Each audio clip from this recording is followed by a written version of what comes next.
Hi, it's Katrina.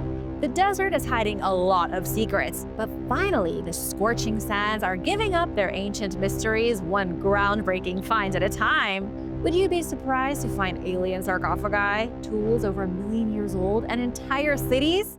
Grab some water and brace yourself because this is unlike any history lesson you've ever had.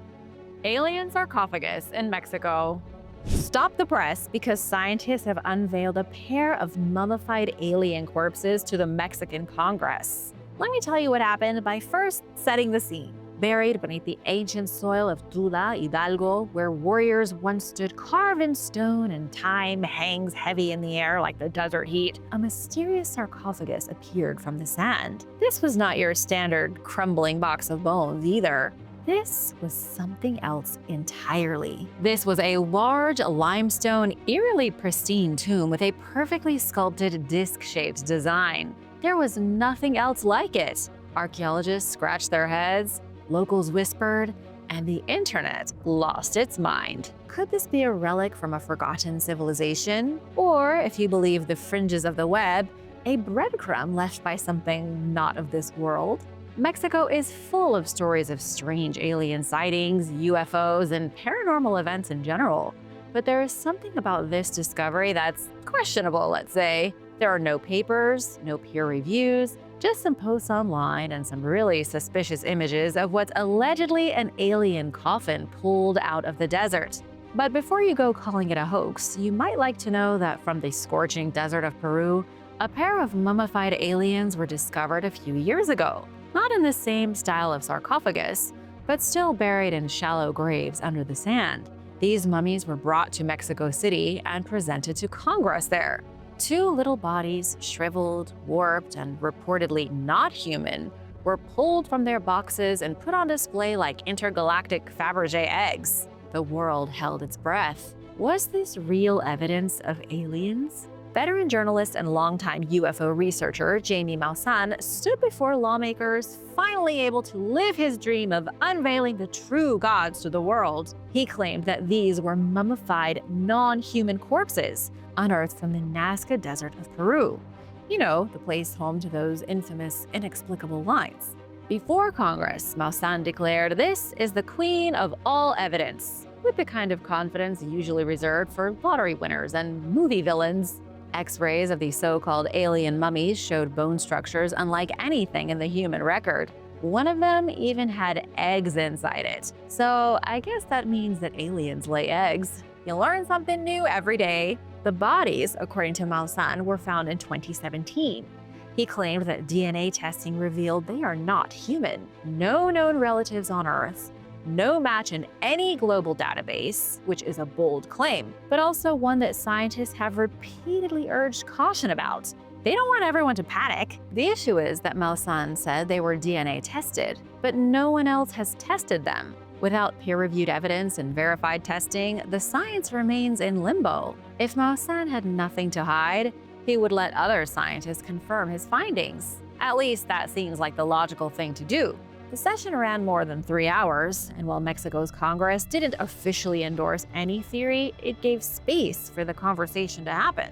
Plus, we're all so desensitized now, we're like, yeah, aliens are real. And while all of this was happening in Mexico, former U.S. intelligence officer David Grusk testified before a U.S. House Oversight Subcommittee. David's claims were even more outrageous. But I'm a little disappointed he didn't bring any alien mummies with him. David simply claimed that the Pentagon has run covert programs to recover and reverse engineer alien tech. He said he'd been told, officially, of a multi-decade cover-up. But when he asked for access to the actual materials, like I said, he didn't bring any alien mummies with him. What we have here is a sarcophagus dug out of the Mexican desert with inexplicable features. Mummified, non-human bodies found buried deep in Peru's Nazca Desert, and congressional hearings in 2 countries raising questions that would have once been laughed out of the room. Times sure have changed. Just think about it. If you had to take aliens to Congress in 1955, you would have literally been locked up and probably lobotomized. The 50s were rough. But today, multiple nations are having these alien conferences, treating UFOs as real national security concerns, not science fiction. Let me know what you think. Is the truth out there, buried in random alien coffins in the desert? Or is this all completely outrageous? Brewed by the gods. Long before microbreweries slapped ironic names on cans and frat houses invented drinking games that defy physics, beer was a sacred thing. It wasn't just a drink for our friends in the distant past. It was life and myth rolled into one frothy jug. It had meaning. Now, how would you like to drink beer like a real Sumerian? You might just be able to craft yourself a Mesopotamian cold one, all thanks to archaeologists working overtime. In an effort that sounds like the beginning of a very nerdy, very intoxicating movie, archaeologists and modern brewmasters joined forces to resurrect a 5,000-year-old Sumerian beer recipe, just so that we can experience what it was like. Back in ancient Mesopotamia, you didn't get direct deposits on payday. You got beer. That's right. Workers were often paid in frothy, fermented grain juice. Doctors prescribed it to their sick patients, priests offered it as spiritual aid, and even at the dawn of civilization, humans realized that this bubbly bread water made everything feel just a little bit better. The oldest known image of beer consumption dates all the way back to 4000 BC. It shows people sipping from a communal vat through long reed straws, which, let's be honest, is just a few plastic cups short of a Sumerian house party. But the real prize is the hymn to Ninkasi, which archaeologists were delighted to discover. It's a 3,900-year-old poem dedicated to the goddess of beer, brewing, fertility, and harvest. The poem doubled as a recipe, be it one with extremely poetic instructions. Now, it's important to note that historians can't quite agree on how beer was first discovered. Some say a soggy loaf of bread got funky and someone brave took a sip. And others believe the ancients were trying to get lit on purpose. I don't know, I'm kind of picturing an ancient suntanned chemist in sandals unlocking the secrets of fermentation in their mud brick laboratory. Whatever the truth, by 3100 BC, Sumerians were organizing beer rations through cuneiform pictographs etched into clay tablets. They had actual beer rations. Each person was allotted a certain amount of beer for the week. Don't drink it all at once. Fast forward to modern times, the Great Lakes Brewing Company in Ohio is bringing the ancient buzz back. With the help of archaeologists and a dangerous level of historical curiosity, they recreated the Sumerian brew using real brewing techniques from the era, which means no thermometers, no stainless steel tanks, and absolutely no hops. Instead, they used barley malted on the rooftop, fermented with a brick-like substance called bapir, and flavored the concoction with ancient staples like coriander, cardamom, dates, pomegranates, and figs. Clay pots, wooden spoons, no sterilization. The result was a sour, warm, bacteria-rich beer that reportedly had the mouthfeel of an open archaeological site. It was the closest anyone has ever come to drinking ancient Mesopotamia. The real question is, would you try it? And would you mind being like an ancient Sumerian laborer and being paid in beer instead of cash? Let me know if you're interested in some Sumerian brew in the comments. And the next time you crack open a cold one, maybe cheers to Ninkasi, the original beer goddess of the ancient desert. And now for a quick break because it's shout-out time! I wanted to give a big thank you to Ray and Joseph Poirier for supporting this channel. Thanks so much for watching and spending time with me. Be sure to subscribe if you haven't already to join the Origins Explained family. The Temple of the Falcon God. You know what they don't tell you about when visiting amazing historical places? All of the bird droppings. In Egypt's sun-scorched southern Nile Valley stands a towering sandstone giant. It's called the Temple of Edfu, built to honor the falcon-headed god Horus. For nearly 2 millennia, this sacred monument withstood the rise and fall of empires, desert winds, and the sands of time. But there was one enemy the ancient builders never saw coming: bird poop. Yes, my friends, centuries of bird droppings are a big problem at Egypt's archaeological sites.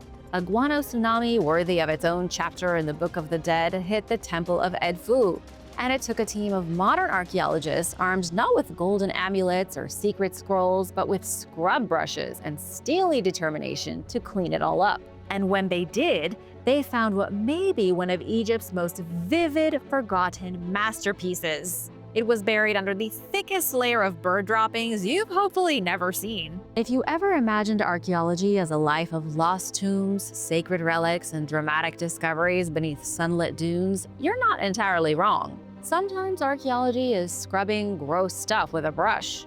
A team from the Julius Maximilian University of Würzburg in Germany, working alongside Egypt's Ministry of Tourism and Antiquities, set their sights on restoring the Temple of Horus at Edfu. Towering 115 feet high and stretching 250 feet wide, this massive Ptolemaic-era temple was constructed between 237 and 57 BC. And it's considered Egypt's best preserved sanctuary. No big deal. The team's mission was to clean off the layers of dust, desert grime, and centuries of bird waste that had accumulated since the temple's excavation in 1860. Not exactly romantic, but very important nonetheless.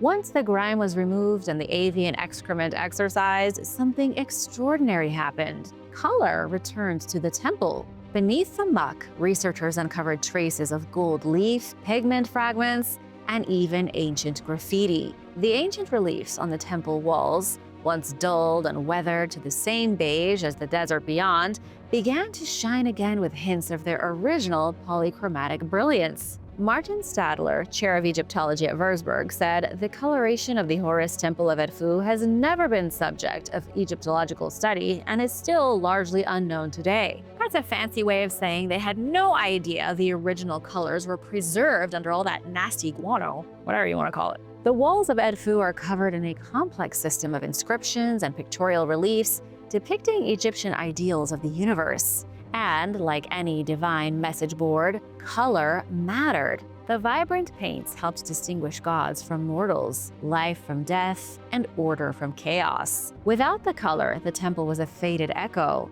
a sad memory of its original self. With them returned, it's a living scroll shouting across time. It isn't the most jaw-dropping discovery of the century, but it is amazing to know that someone's paint job is still clinging to life after 2,000 years. And it's cool to see that there was a time when these overwhelmingly beige ruins were bursting with vivid colors. Do you think archaeologists should repaint Egyptian temples?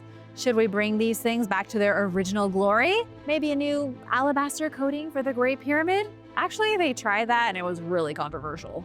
Tharais rises again.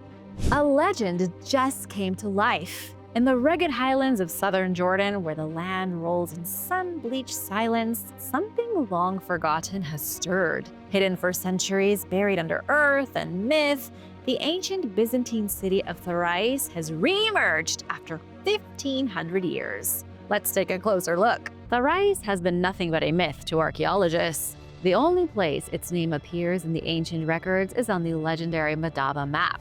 That map is a 6th century Byzantine mosaic hailed as the oldest surviving map of the Holy Land. It's not the kind of map you can roll up and put in your pocket. Tharais is a name on that map, but there has never been any evidence found of the place. Well, not until now. Dr. Musalem R. al-Rawaneh, an associate professor of archaeology at Muta University, chased down whispers of Tharais between 2021 and 2024. Using the Madaba map as his guide, Dr. Al-R and his team retraced ancient roads, decoded symbolic landmarks, and zeroed in on a likely location for the city, the northwestern edge of El Iraq, a town in Jordan's Karak Governorate.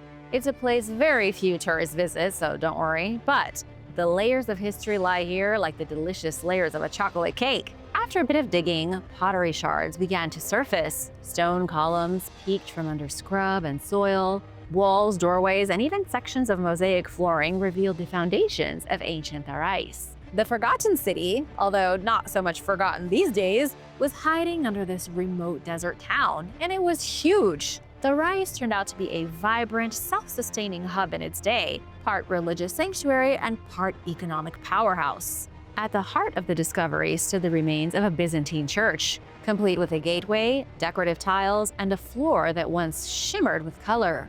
Olive presses and grape-crushing basins told of local industry, while Greek and Latin inscriptions confirmed a Christian community thrived here between the 5th and 7th centuries. The short and sweet of it is that Tharais was a bustling city.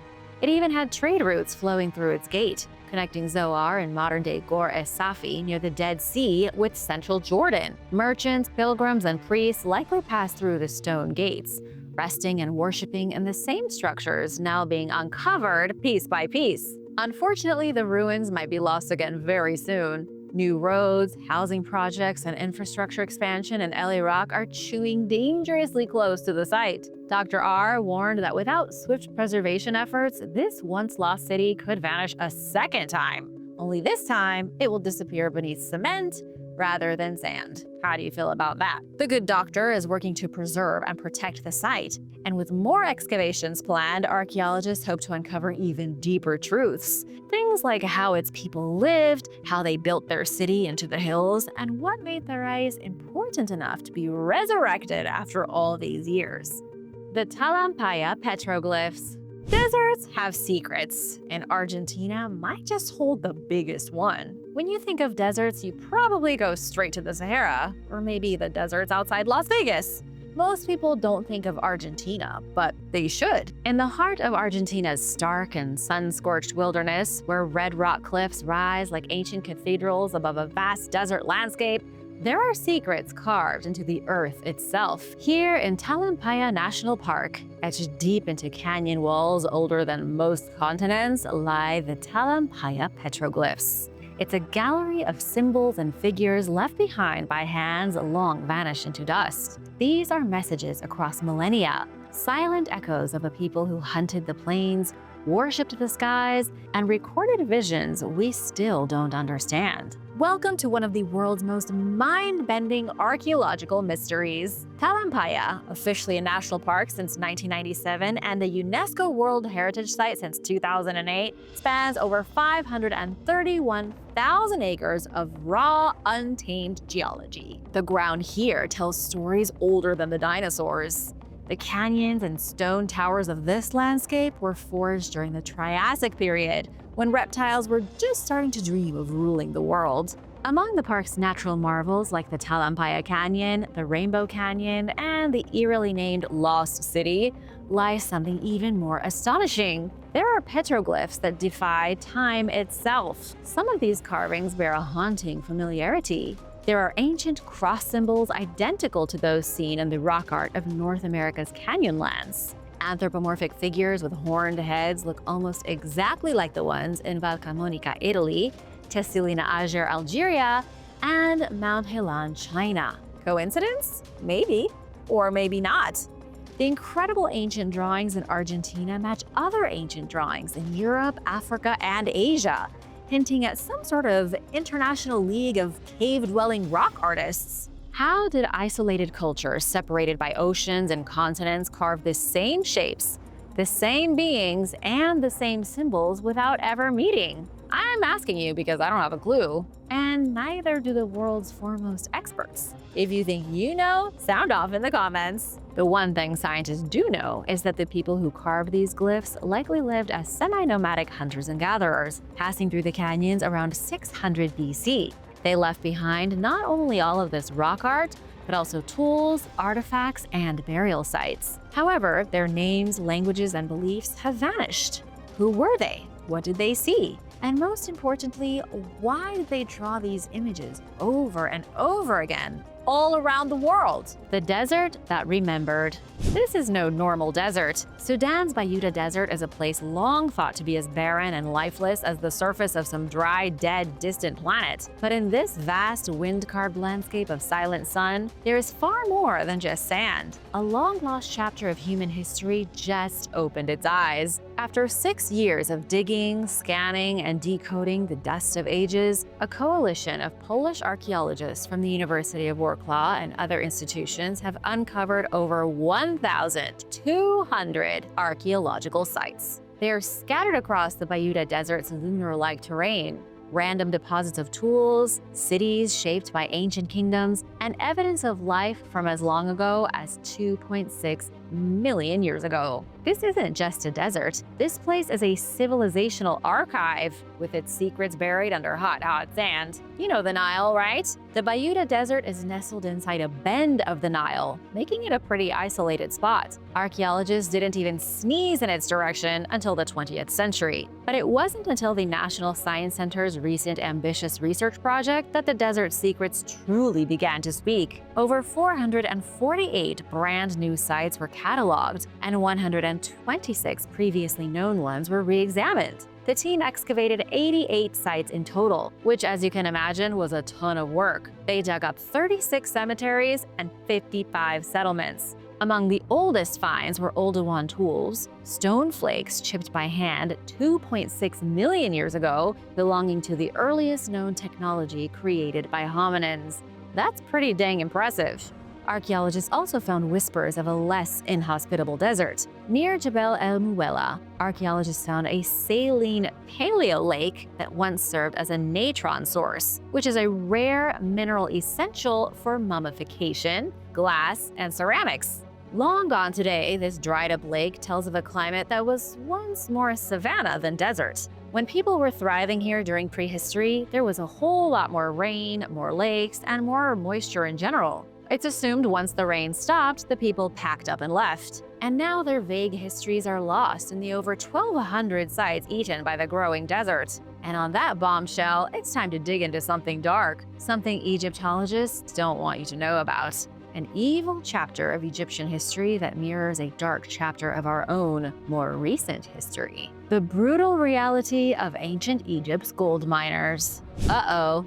Ancient Egypt's glittering gold came with a brutal secret. Beneath the relentless sun of Egypt's eastern desert, far from the glamour of temples and tombs, lies a truth more raw than any pharaoh's golden death mask. At a place called Goza, French archaeologists have uncovered not just an ancient mining village, but a stark and sobering reminder that some of Egypt's gold was extracted by slaves. Forget the Hollywood image of ancient Egyptians strolling through columns and silk tunics. Out here, in the harsh, punishing silence of the desert, workers were breaking rocks under unbearable heat with their ankles locked in iron. It's a thing rarely mentioned when discussing ancient Egypt, but it's also a true fact. The Egyptians had slaves. Maybe not as many as the Romans, the all-time champions of mass slavery, but they were still buying, selling, and using human beings like tools. Gold mining in Egypt was a big industry. Dating back thousands of years, it hit its peak under the Ptolemaic dynasty of 304 to 30 BC, when the ruling elite ran more than 40 state-controlled mines. This was gold fever at a government scale, and it needed a lot of manpower. That brings us to Goza, a dusty scar in the desert where French researchers have spent the last 5 years unearthing the remains of a mining complex. It had streets, homes, administrative buildings, even public baths. Then came the discovery that changed the tone of the whole operation. They found iron shackles forged for one purpose and one purpose only: to restrain humans. These were heavy-duty manacles, fitted to ankles, meant to slow movement but keep the upper body free. Archaeologists dated them to the 3rd century BC, aligning very well with accounts from ancient sources. In particular, the Greek historian Agatharchides. In the 2nd century BC, he described miners in Egypt as prisoners of war and condemned criminals, forced to toil endlessly, day and night, their feet in chains. Historians have long brushed off Mr. A's account, but now his claims have been verified by archaeological evidence. There is no denying it any longer. The Egyptians had slaves toiling in their mines. Though to be fair, not everyone was enslaved. Inscriptions found at Goza show that some miners were paid. They had jobs, maybe families, maybe a dream of wealth. Maybe they were even chasing the old Egyptian dream.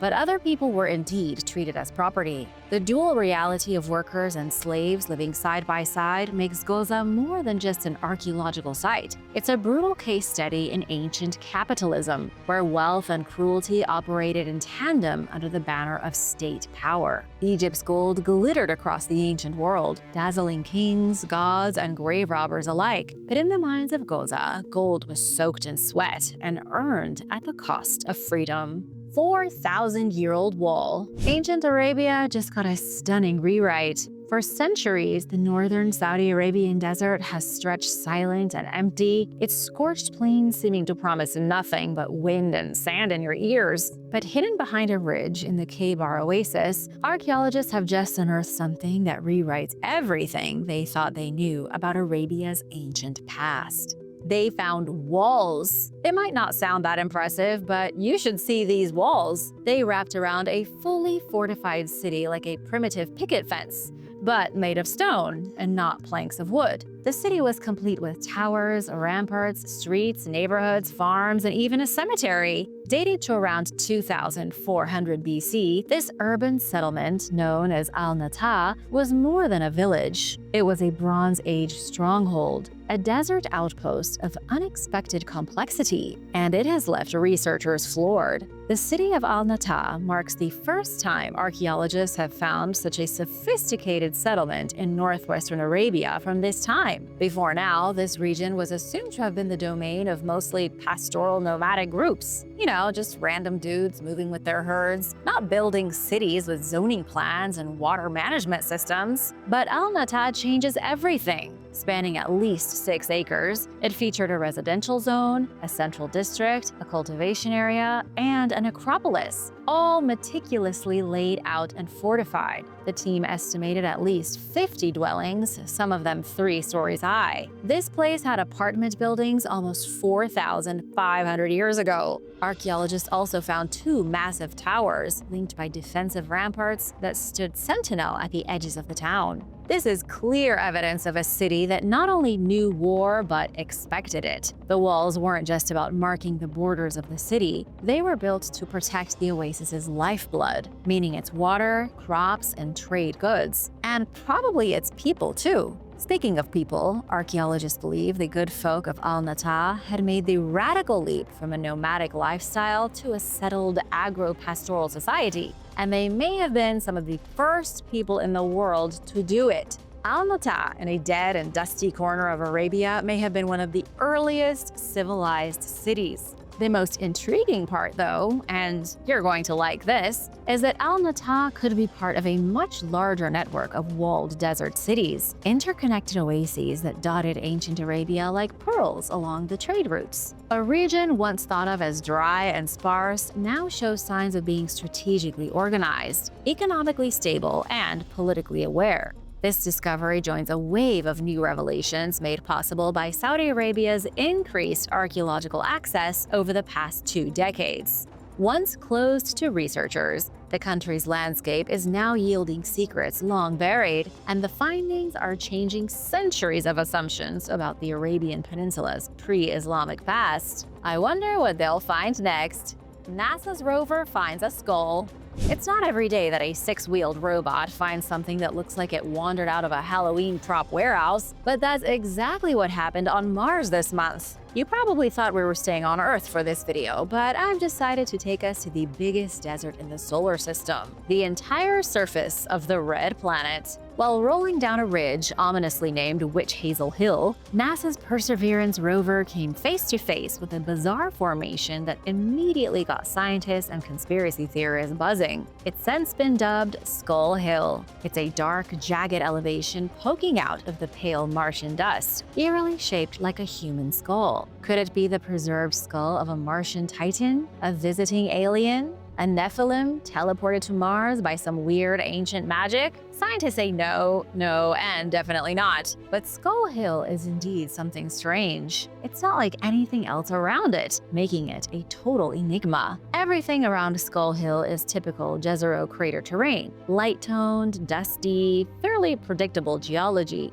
But Skull Hill itself is dark, angular, pitted, and looks like it was carved by something with intention. According to Margaret Dean, a PhD student from Purdue University who wrote about the find for NASA, the rock could represent something very different geologically. It could hold vital clues about the red planet's chaotic past. Is it an alien artifact? A meteorite? or something stranger. One theory is that Skull Hill might be a meteorite, a chunk of space rock that survived a high-speed plunge through Mars's thin atmosphere and slammed into the surface eons ago. Its dark tone and pitted surface are reminiscent of iron-rich meteorites previously found by the Curiosity rover in Mars' Gale crater. Luckily, Perseverance isn't just a camera on wheels. It's equipped with tools that can zap rocks with lasers, analyze their composition, and dig deeper into their mineral DNA than any rover before it.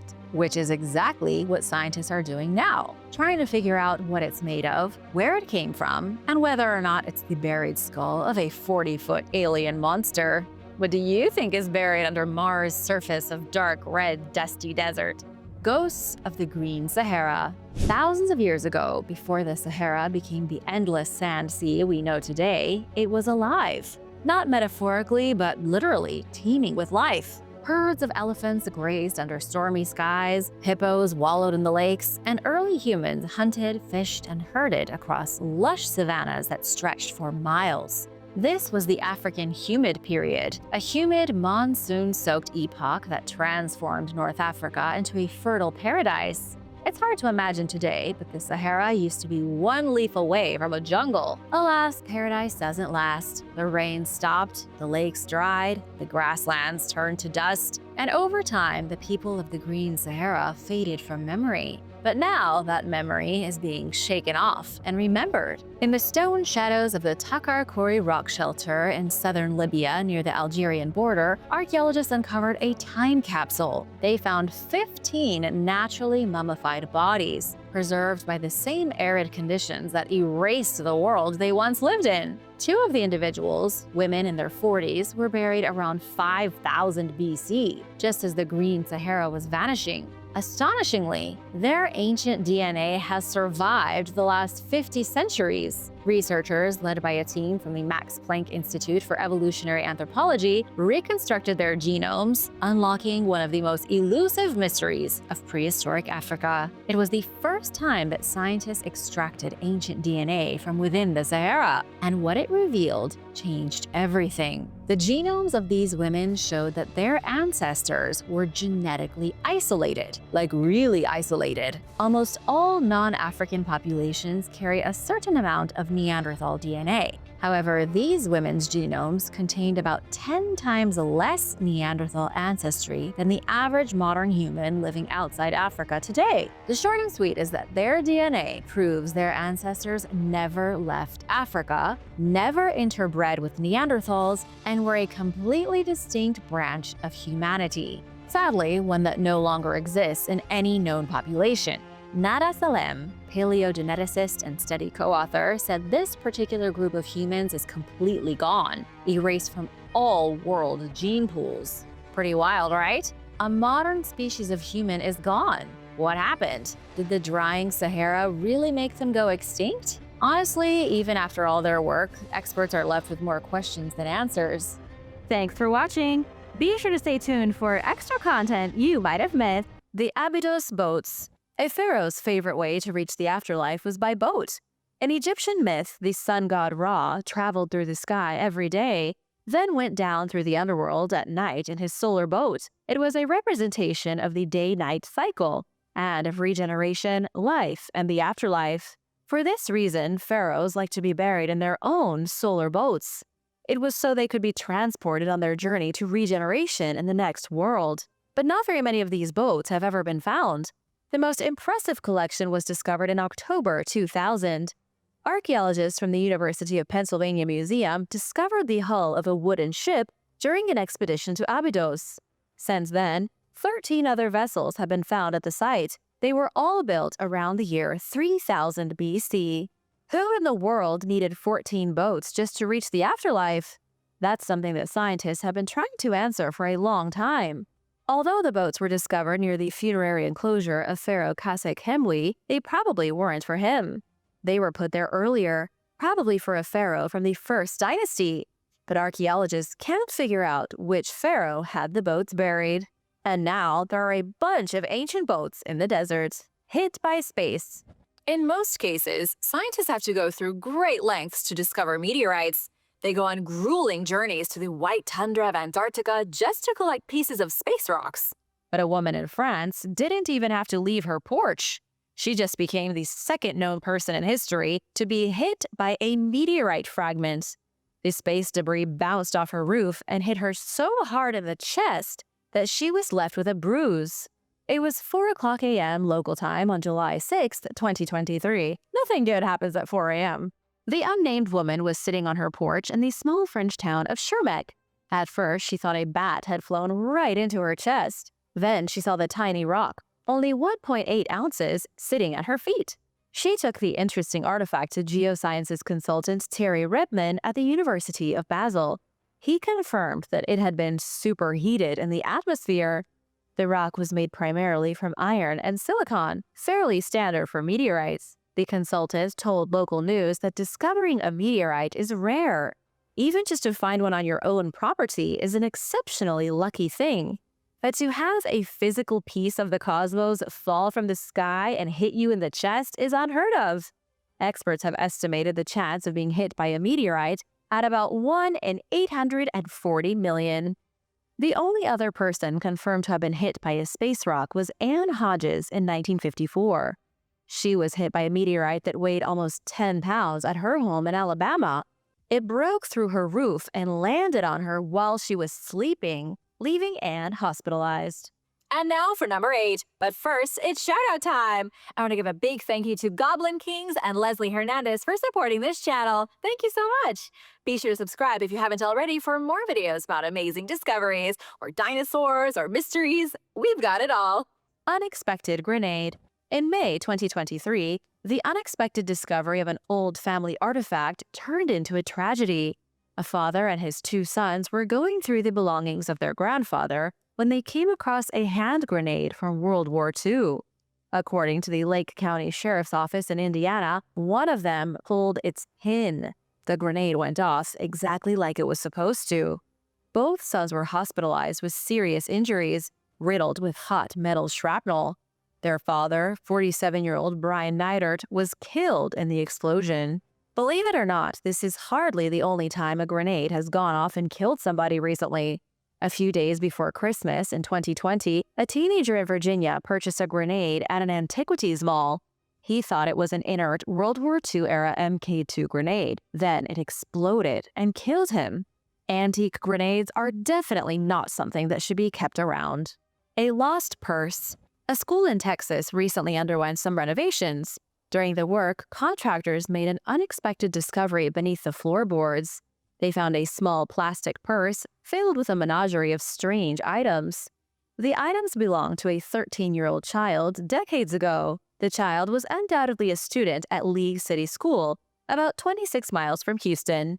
Senior communications specialist Sydney Hunt told CNN that the purse was still completely intact. That is, other than a few holes that were chewed out by a mischievous rodent. The items pulled out of the purse told an entire story. It was like putting together a puzzle. There were family photos, a handkerchief, and a calendar. The calendar was opened to April of 1959. There were even some handwritten notes that read like diary entries. One note read, "The next night at the teen club, we started going steady." Sydney Hunt said the note is a fantastic representation of what a teenager was like during the end of the 50s.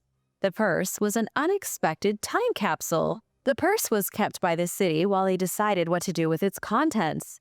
Everyone agreed the best thing was to track down the owner. Notes in the purse suggested the little girl's name was Beverly Williams, but the school district couldn't find anyone by that name in the records. That was when they realized that Beverly was her middle name. Soon they figured out her first name was Andrea, then they ran her through an ancestry database. They learned the teenage girl from 1959 had passed away in 2015. Luckily, though, they were able to track down her surviving husband and 9 children. Imagine their surprise when they were given their mother's lost purse from 60 years ago. How would you feel? Let me know in the comments below. Tombstones on the beach. In San Francisco, surfers have been stumbling across tombstones on the beach. There are all kinds of things you might expect to find while strolling along the coast, but tombstones certainly aren't one of them. They were revealed by shifting sand and strong wind, a gruesome reminder of San Francisco's past. The tombstones and shattered grave markers were used a few decades ago to create the Ocean Beach seawall. One of the intact marble tombstones showed the name of Delia Presby Oliver. She died on April 9, 1890. Historical records show that her remains were reburied in the early 20th century when the city's cemeteries were shifted to Colma. It was part of an initiative to make more room in the rapidly growing city. Oliver's tombstone and thousands of others were used as landfill for the seawall or otherwise repurposed throughout San Francisco. For example, some gravestones were used to line the gutters of Haight-Ashbury's Buena Vista Park. Others were used to build the seawall that stretches along the Great Highway. Other tombs were simply dumped into the San Francisco Bay. It's a great piece of history, but not all that mysterious.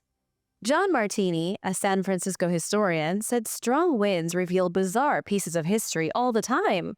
A couple of years ago, winds blew sand off the ruins of a wrecked sailing ship named King Philip from the 19th century, but it vanished again as the winds changed direction. Roman stables. A family in Israel was doing some digging in their backyard when they came across something they weren't expecting. Their digging led to the discovery of an underground cave network. Archaeologists were called in to investigate. They found an elaborate construction dating back to the days of the Romans 2,000 years ago. Researchers think the underground system was part of a stable for horses. The complex was found in a small village called Ailabun, about 11 miles from Nazareth.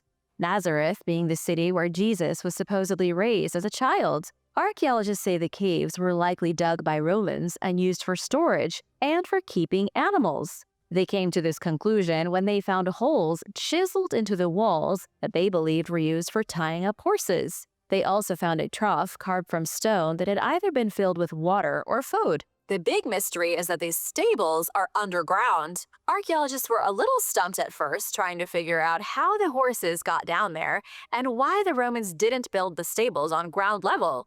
But archaeology inspector Near Distelfeld thinks he's solved it. Near said the stable was on ground level 2,000 years ago, but over the centuries, dirt and silt built up so much that now the stables are 9 feet beneath the surface, forming caves. It's shocking to think just how much a landscape can change merely from shifting dirt. World War II cache. At an outdoor retail store called Cotswold Outdoor, Brighton, England, they sell things like tents and sleeping bags. But during some recent renovations, worker Russ Davis made an astounding discovery. Russ ripped up the rotten carpet and tore out the old flooring. Underneath, he came across a thick stump. At first, he thought it was a block of wood. He snapped the rotten wood in half and was shocked to see a single British pound note fall out.